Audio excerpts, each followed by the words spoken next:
ओम शांति। आज 9 मार्च 2023 के बाबा के अनमोल मधुर महावाक्य सुनेंगे। आज की मुरली में बाबा हम बच्चों को कहते हैं, बच्चे जब शिव बाबा को याद करो तो शिव बाबा के कर्तव्य और गुणों सहित उनको याद करो। जब ऐसे याद करते हैं तब विकर्म विनाश होते हैं और तुम आत्माएं पावन बनती जाएंगी। दूसरी विशेष बात बाबा ने कही कि शिव बाबा निष्कामी है, परंतु फिर भी तुम बच्चों को रोज बाबा को भोग लगाकर बाबा के साथ बैठकर भोजन को स्वीकार करना है। इससे बाबा की याद भी रहेगी, बुद्धि का शुद्धिकरण भी होगा, बुद्धि पवित्र बनती जाएगी और बाबा के साथ भोजन करने से मन का परिवर्तन भी जरूर होगा। उल्टे सुल्टे संस्कार भी समाप्त हो जाएंगे और ज्ञान की धारणा बुद्धि में अच्छी तरह से होगी। तो इसलिए बाबा कहे जितना हो सके बुद्धि को शुद्ध पवित्र बनाओ, जो अनमोल ज्ञान रत्नों को सहजता से धारण कर सको।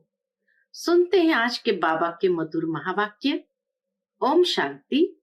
मीठे बच्चे, तुम्हें बाप के ऑक्यूपेशन और गुणों सहित उसे याद करना है। याद से ही तुम विकर्माजीत बनेंगे, विकारों की मैल भस्म होगी। आज की मुरली से प्रश्न है, ज्ञान की धारणा किन बच्चों को बहुत सहज हो सकती है? उत्तर, जिनमें कोई भी पुराने उल्टे सुल्टे संस्कार नहीं है, जिनकी बुद्धि याद से शुद्ध होती जाती है, उन्हें ज्ञान की बहुत अच्छी धारणा होती है। दूसरी बात बाबा ने कहा, पवित्र बुद्धि में ही अविनाशी ज्ञान रत्न ठहरेंगे।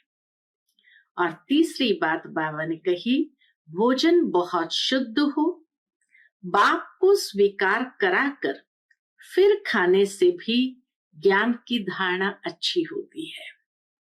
ज्ञान को धारण करते करते तुम मुरलीधर बन जाते हो। आज की मुरली से पहले गीत बजा है, तुम्हारे बुलाने को जी चाहता है। ओम शांति। आत्मा परमात्मा को बुलाती है। सिर्फ आत्मा कहे तो कहेंगे आत्मा तो वाणी से परे है, आत्मा कैसे बुलाएंगी परमात्मा को? इसलिए कहते हैं जीव आत्मा परमात्मा को बुलाती है। भक्तों की बुद्धि परमात्मा के बारे में कहां कहां जाती है? कुछ भी मनुष्य समझते नहीं, क्योंकि वह समझते हैं परमात्मा सर्वव्यापी है, तो बुद्धि कहां जाए?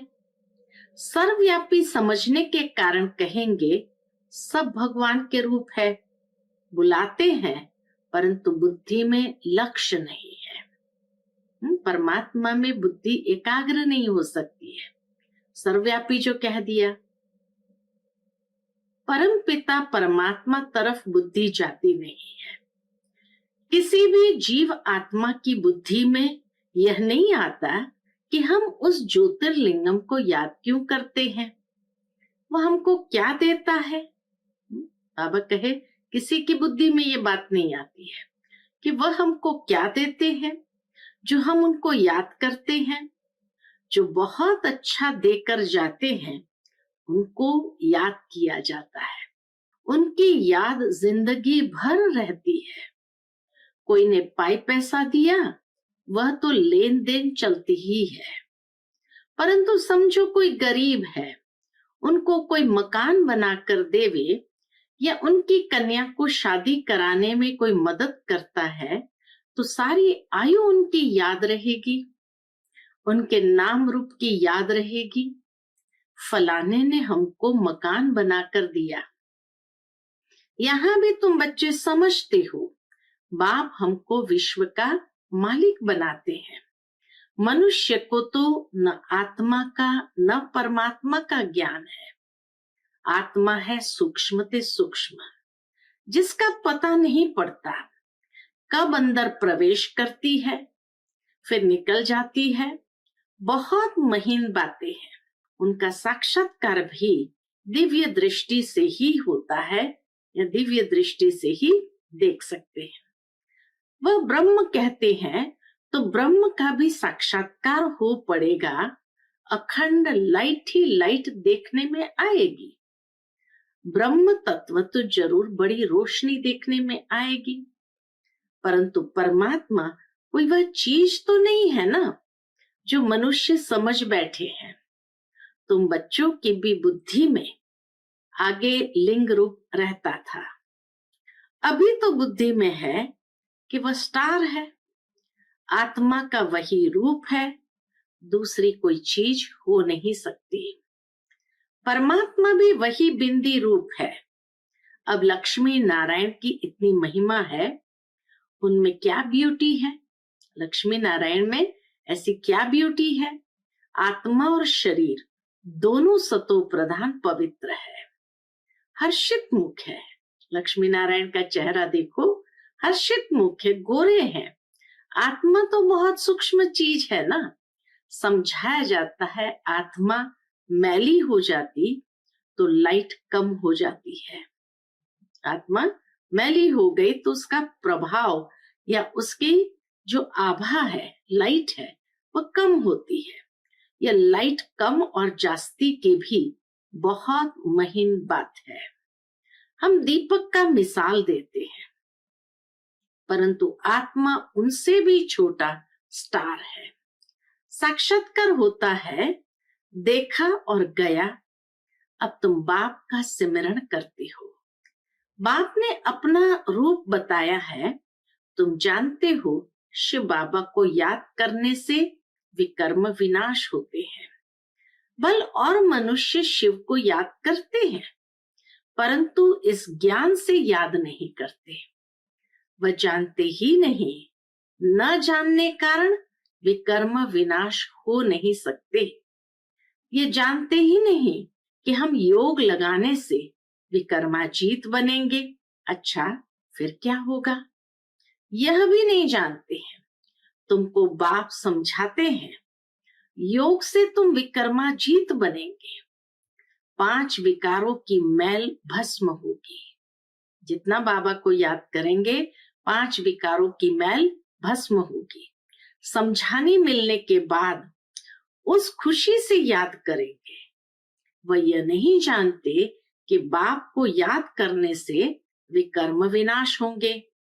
अभी बाप नॉलेज देते हैं, बाकी मनुष्य तो है अंधश्रद्धा में, जिससे भक्ति मार्ग में अल्पकाल सुख मिलता है।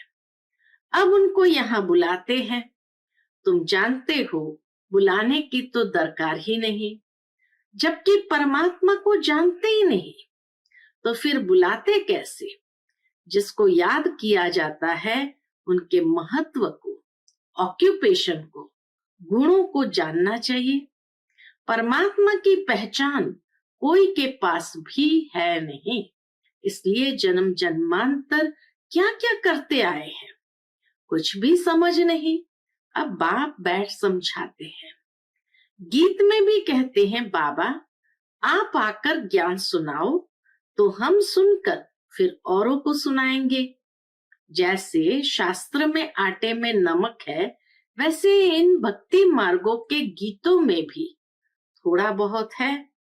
ये गीत बाप की महिमा में है। बाप को बुलाते हैं कि आप आकर हमको सुनाओ तो हम फिर औरों को सुनाएंगे। आकर हमको राजयोग सिखलाओ, फिर हम मुरलीधर बनेंगे। मुरलीधर को ही ज्ञानी तू आत्मा कहा जाता है। तुम बच्चे जानते हो, क्या जानते हैं? बाप तो है निराकार, फिर वह आए कैसे? अभी तो समझा है कि आत्मा परमधाम से आती है। पहले पहले गर्भ में जाना पड़ता है। जीव की आत्माएं सब बाप को याद करती है, परंतु उनके ऑक्यूपेशन का कुछ भी पता नहीं है। ऐसे ही सिर्फ बुलाते रहते हैं, वह आता ही नहीं। बाप कहते हैं मैं अपने पूरे टाइम पर आता हूं, जबकि संगम युग शुरू होता है। संगम युग कब आता है? जब रात पूरी हो, दिन होना होता है। संगम युग आया और बाप भी साथ आया। जैसे ही संगम आरंभ हुआ, बाबा के अवतरण से ही संगम आरंभ हो जाता है। संगम युग पर ही बाप बैठ पढ़ाते हैं। ये सब बातें तुम ब्राह्मण बच्चे ही जानते हो। बाप बैठ समझाते हैं, मैं निराकार आऊं कैसे? यह तो कभी कोई ने ख्याल नहीं किया है। अगर कलयुग के अंत में आया होगा तो फिर से आएगा ना। कलयुग अंत और सतयुग आदि के संगम पर आते हैं। जरूर कुछ कार्य करने के लिए आते हैं, जरूर सृष्टि को पावन करने आएंगे। तब कहते हैं कि अब आदि सनातन देवी देवता धर्म स्थापन करने आते हैं। कैसे आते हैं यह भी कोई नहीं जानते हैं। बाप को आकर प्रजा रचनी है व राजयोग सिखाना है तो किसको सिखाएंगे? सतयुग आदि में है देवता वर्ण, इसके पहले है ब्राह्मण वर्ण, तो जरूर ब्रह्मा तन में आकर ब्राह्मण वर्ण रचना पड़े। ब्रह्मा को कहा ही जाता है प्रजापिता। अब वह ब्रह्मा आए कहां से? क्या सूक्ष्म वतन से उतर आए? जैसे दिखाते हैं विष्णु अवतरण, ऊपर से गरुड़ पर सवार हो आते हैं। अब विष्णु को तो यहाँ आना नहीं है, इस पुरानी दुनिया में तो उनका पार्ट ही नहीं है। विष्णु के दो रूप लक्ष्मी नारायण जो है, उन्होंने भी यहाँ इस पढ़ाई से ये पद पाया है। विष्णु के दो रूप लक्ष्मी नारायण की पालना करते हैं, परंतु ऐसे कोई गरुड़ पर उतरते नहीं है। और फिर वहां लक्ष्मी नारायण की आत्मा कोई इकट्ठी नहीं होती है। पहले नारायण की आत्मा आएगी, फिर लक्ष्मी की आएगी, स्वयंवर करेंगे, तब विष्णु युगल रूप कहलाएंगे। राधे कृष्ण बरोबर विष्णु के दो रूप है। छोटापन भी दिखाना पड़े ना, यह बातें और कोई नहीं जानते हैं। बाप बैठ समझाते हैं।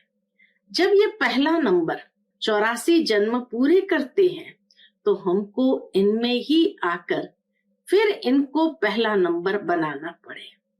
84 जन्म भोग जरूर वृद्ध अवस्था को पाया होगा, तो उनका नाम रखा है ब्रह्मा। इसमें प्रवेश किया है। अब तुम बच्चे समझते हो मनुष्य सृष्टि कैसे और कब रचते हैं। इस बात का और कोई मनुष्य को ज्ञान हो न सके। मनुष्य जब कोई अच्छी नई चीज की इन्वेंशन निकालते हैं तो गवर्नमेंट के पास जाते हैं, फिर वह उसको वृद्धि में लाने की मदद करते हैं। यह भी ज्ञान ऐसे है। पहले पहले बाप आया है, इसमें प्रवेश हुआ है, इसमें बैठ ज्ञान दिया है। पहले थोड़ा थोड़ा था, अब वृद्धि को पाता जाता है। इतनी गुह्यते गुह्य बातें तुम सुन रहे हो। पहले हल्का ज्ञान था, अब गहरा मिलता जाता है, परंतु आत्मा में पुराने उल्टे सुलटे भक्ति के संस्कार जो है, वह जब निकले तब ज्ञान की धारणा हो, योग हो, तब विकर्म विनाश होते जाए और बुद्धि शुद्ध होती जाए। पहले थोड़ा भी ज्ञान सुनने से कितना नशा चढ़ा और भागे, फिर कितने टूट भी पड़े। माया भी हैरान कर देती है। अब ब्रह्मा के बच्चे वह हो गए ब्रह्मा कुमार और कुमारियां। ये पूरी रीति समझाना है, नहीं तो मनुष्य डरते हैं। अब बाप को तो जरूर ब्रह्मा का शरीर लेना पड़े, सो भी बड़ा चाहिए, छोटे बच्चे में प्रवेश करेंगे क्या? कहते हैं बहुत जन्मों के जन्म के अंत में आता हूं। इसने बहुत शास्त्र पढ़े हैं, गुरु किए हैं, तो अनुभवी होगा ना। बाप कहते हैं मैं वानप्रस्थ अवस्था में आता हूं। शास्त्र आदि पढ़े हैं तब तो समझा सकते हैं। अब तुम बच्चे जानते हो कैसे बाबा आते हैं और आकर मनुष्य से देवता बनाते हैं, अर्थात पुरानी दुनिया को नया बनाते हैं।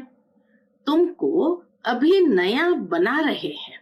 इस पुराने तन में राजयोग सीख फिर सतयुगी नया शरीर जाकर लेंगे, फिर देवी देवता कहलाएंगे। वहां माया होती नहीं। यह तुम समझा सकते हो कि हम ब्रह्मा कुमार कुमारियां हैं। ब्रह्मा को प्रजापिता कहा जाता है। यह तो सब मानेंगे कि भगवान ने आदम बीवी यानी ब्रह्मा सरस्वती द्वारा रचना रची है। गीता में कहते हैं मैं राजाओं का राजा बनाता हूं।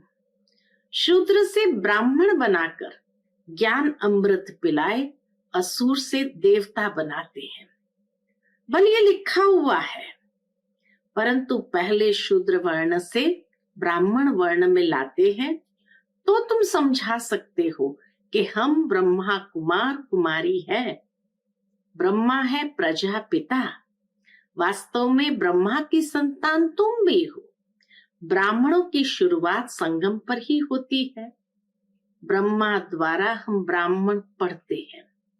रुद्र ज्ञान यज्ञ की संभाल करते हैं। हम अपने विकारों की आहुति देते हैं। यज्ञ में सब कुछ स्वाहा किया जाता है ना, तो हम रुद्र ज्ञान यज्ञ में और कोई किचड़ा नहीं डालते। अपने पापों को स्वाहा करते हैं। इस ज्ञान यज्ञ में अपने पापों को स्वाहा करते हैं। कोई आग आदि तो जलाई नहीं जाती, न कोई आवाज आदि ही करते हैं। वह तो कितना आवाज करते हैं। भक्ति में तो कितना आवाज करते हैं, स्वाहा स्वाहा। हम तो योग में रहते हैं, कोई आवाज नहीं, चुप।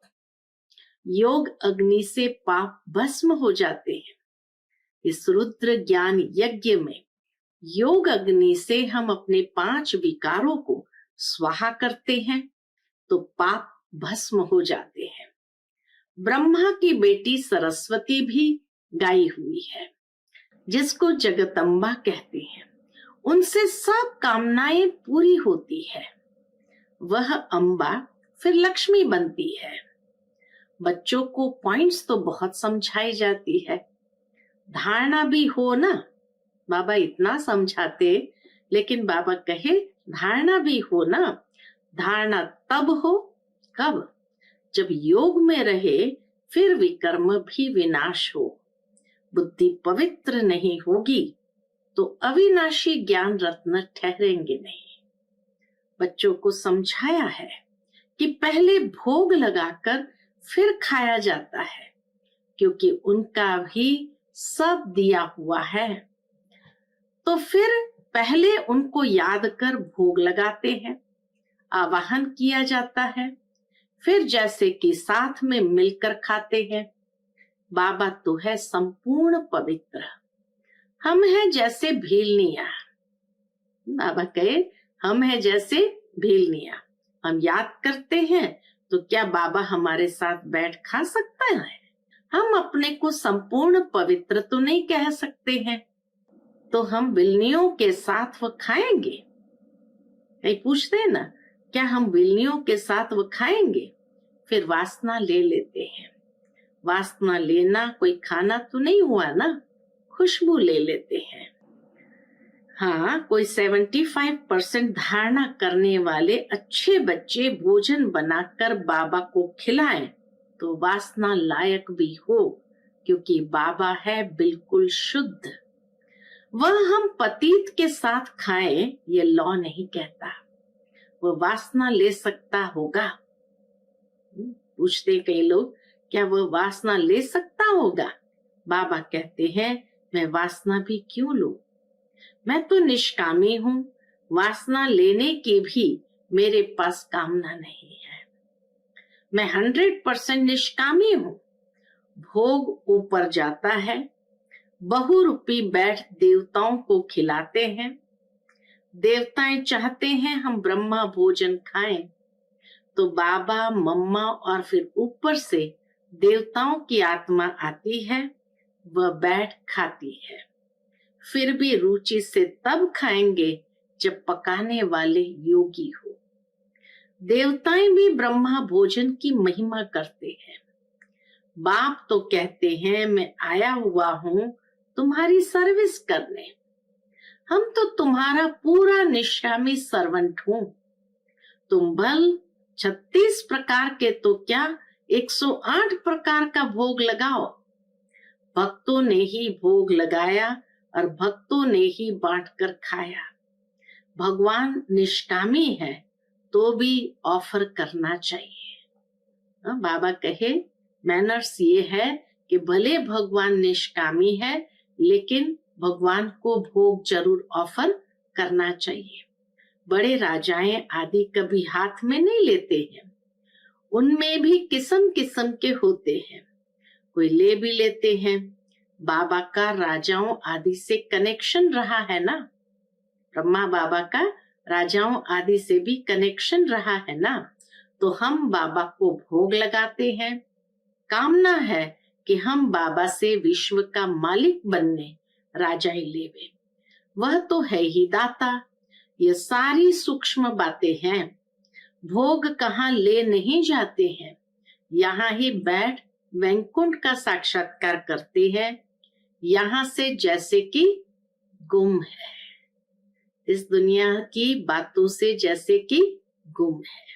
अच्छा, मीठे मीठे सिकिलदे बच्चों प्रति माता पिता बाप दादा का याद प्यार और गुड मॉर्निंग। रूहानी बाप की रूहानी बच्चों को नमस्ते। हम सब रूहानी बच्चों की रूहानी माता पिता बाप दादा को याद प्यार, गुड मॉर्निंग और नमस्ते। नमस्ते, शुक्रिया बाबा, शुक्रिया। आज की मुरली से धारणा के लिए मुख्य सार है। पहली पॉइंट, बाप भल निष्कामी है, लेकिन भोजन का भोग जरूर लगाना है। बहुत शुद्धि से भोजन बनाकर बाबा के साथ बैठकर खाना है। दूसरी पॉइंट, इस रुद्र यज्ञ में योग बल से अपने पाप स्वाहा करने हैं। आवाज में नहीं आना है, चुप रहना है। बुद्धि को योग बल से पवित्र बनाना है। आज का बाप दादा का मधुर वरदान हम बच्चों के प्रति है। न्यारे और प्यारेपन के विशेषता द्वारा बाप के प्रिय बनने वाले निरंतर योगी भव। न्यारे और प्यारेपन की विशेषता द्वारा बाप के प्रिय बनने वाले निरंतर योगी भव। मैं बाप का कितना प्यारा हूं, इसका हिसाब न्यारेपन से लगा सकते हो। अगर थोड़ा न्यारे हैं, बाकी फंस जाते हैं, तो प्यारे भी इतने होंगे। जो सदा बाप के प्यारे हैं, उसकी निशानी है स्वतः याद। प्यारी चीज स्वतः और निरंतर याद रहती है, तो ये कल्प कल्प की प्रिय चीज है। ऐसी प्रिय वस्तु भूल कैसे सकते? भूलते तब हो जब बाप से भी अधिक कोई व्यक्ति या वस्तु को प्रिय समझने लगते हो। अगर सदा बाप को प्रिय समझो तो निरंतर योगी बन जाएंगे। स्लोगन, जो अपने नाम मान और शान का त्याग कर बेहद सेवा में रहते हैं, वही परोपकारी है। जो अपने नाम मान और शान का त्याग कर बेहद सेवा में रहते हैं, वही परोपकारी है। अच्छा, Om Shanti. Click here to like, subscribe and press the bell icon to stay updated with our latest videos.